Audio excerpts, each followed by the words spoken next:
Day 98, this is part 3, Eric Braverman, Braverman, Haiti, and me.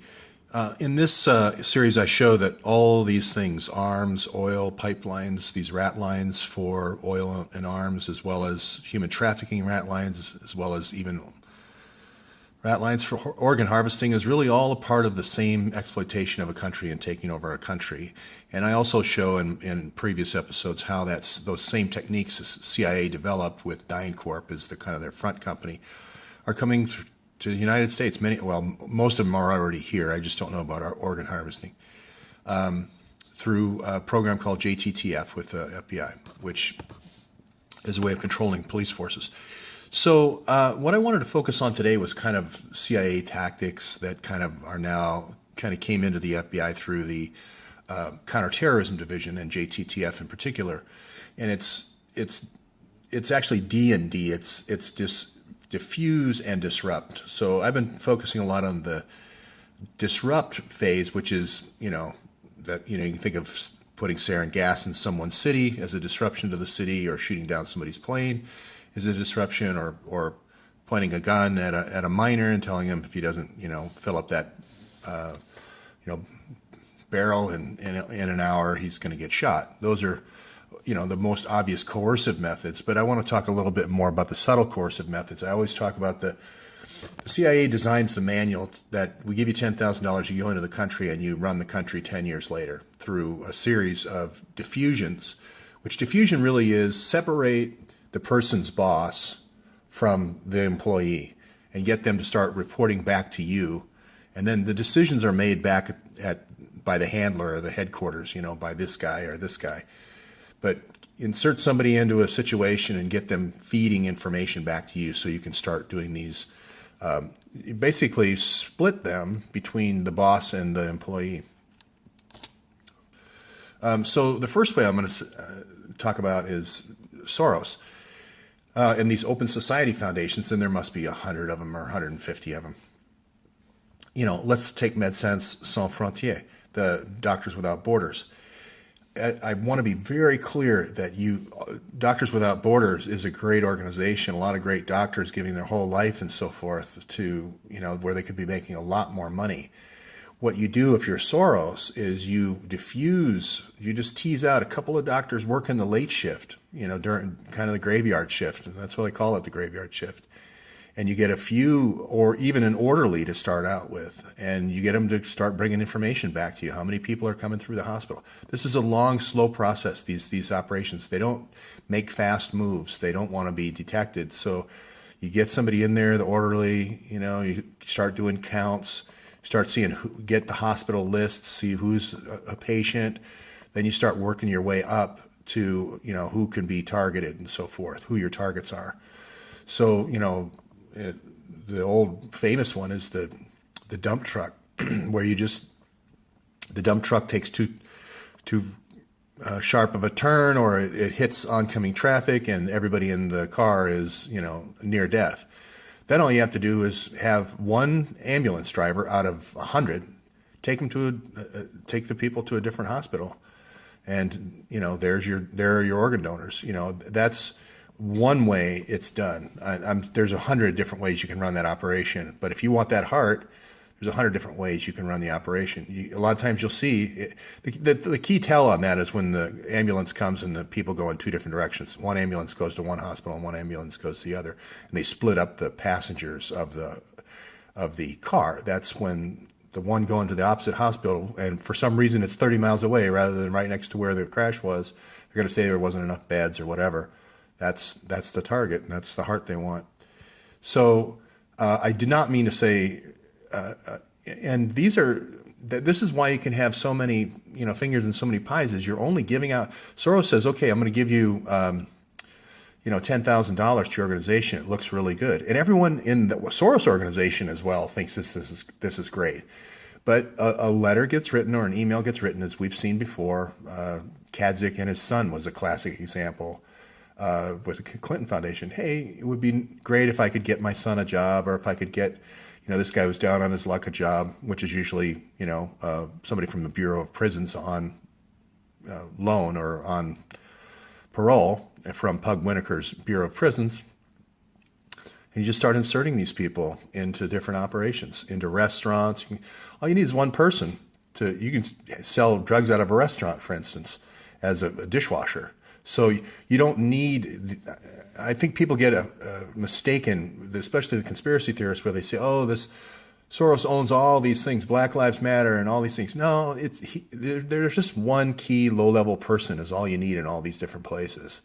And I hope I made that clear, that I didn't say Médecins Sans Frontières is all Soros. But again, if the dishwasher has more faith and allegiance to me than he does his boss, then I can use him for collecting all the information. Who comes in and out of the restaurant? What time do they eat? Who are their friends? All that kind of stuff. So anyway, I wanted to make that clear. These same thing with the Jeffrey Epstein Brownstone operations. You're trying to get someone who is a general or a senator on the Senate Armed Services Committee or on the Senate Foreign Relations Committee, like let's say Menendez. You want them to come down here and then say, hey, I don't really want to film with, Manakova. I don't really want the film of me with a 12-year-old Manakova out there on the internet when I'm trying to run for office in New Jersey. It's just, tell me what you need. Well, there's this National Defense Authorization Bill coming up that we'd like you to vote for. Oh, okay, well, that seems like a fair trade. So I don't mean to say that this is subtle. It's not we're calling every day saying we want this, we want that. It's just around key votes, just around NATO votes, you're going to see this, or around the NDAA authorization, or let's say a big contract like the Boeing tanker refueling or something like that. They might bring this out, show you a picture of the teddy bear, that was in the room then when Menendez was with Manakova. So she actually became a pilot and is now kind of on Facebook, luring people to the island. So it doesn't get better. If you let these things go, they don't get better. DynCorp.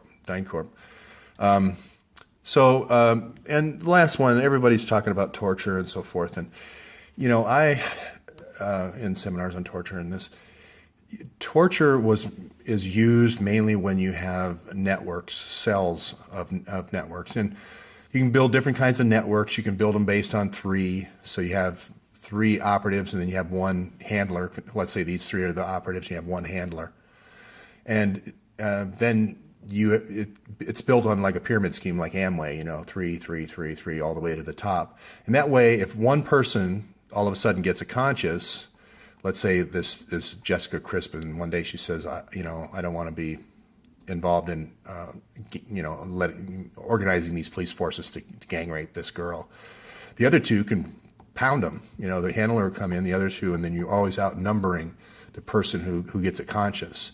And that works all the way up the ladder, that control system. So cells of 3 work really good because you always have the kind of the Harambe, I don't mean to pick on Destre here, but he's just, in the right spot.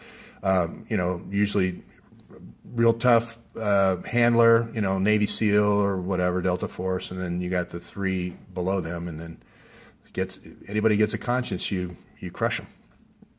And if you talk to the press, this is a blood network. If you talk to the press, you're going to end up in a motorcycle accident or thrown off a cliff, or something bad is going to happen to you. Once you go into these kind of, it's like Al Capone used to say, how did he go so many years without being caught? Well, if you talked, you immediately died. I mean, there was just no way. They got him on tax evasion for that reason. No one ever came forward and said, oh, I sold illegal hooch over to this bartender over here. That never happened. The way they got Al Capone was on tax evasion. Every time money moves, they should pay a tax.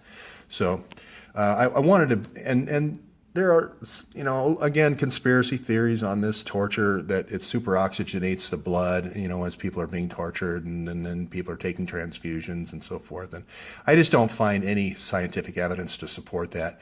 I do know that there was some evidence, from DynCorp when they were teaching SAVAK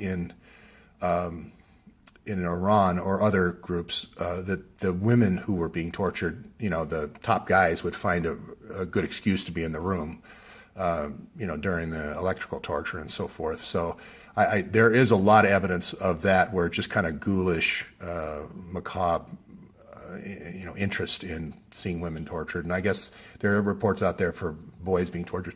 They always try to create a we they. If, let's say, I'm trying to make Pug do something horrible to Jessica Crisp, I tell him that, let's say he's a combatant in wherever, Iran. I say, your brother was killed by her brother. You always got to get this we they. These are all created stories. These are all just created, inflated scenarios to think, okay, well, it's called the revenge motive. They implant the revenge motive in the person's head, and then they're willing to do all these horrible things.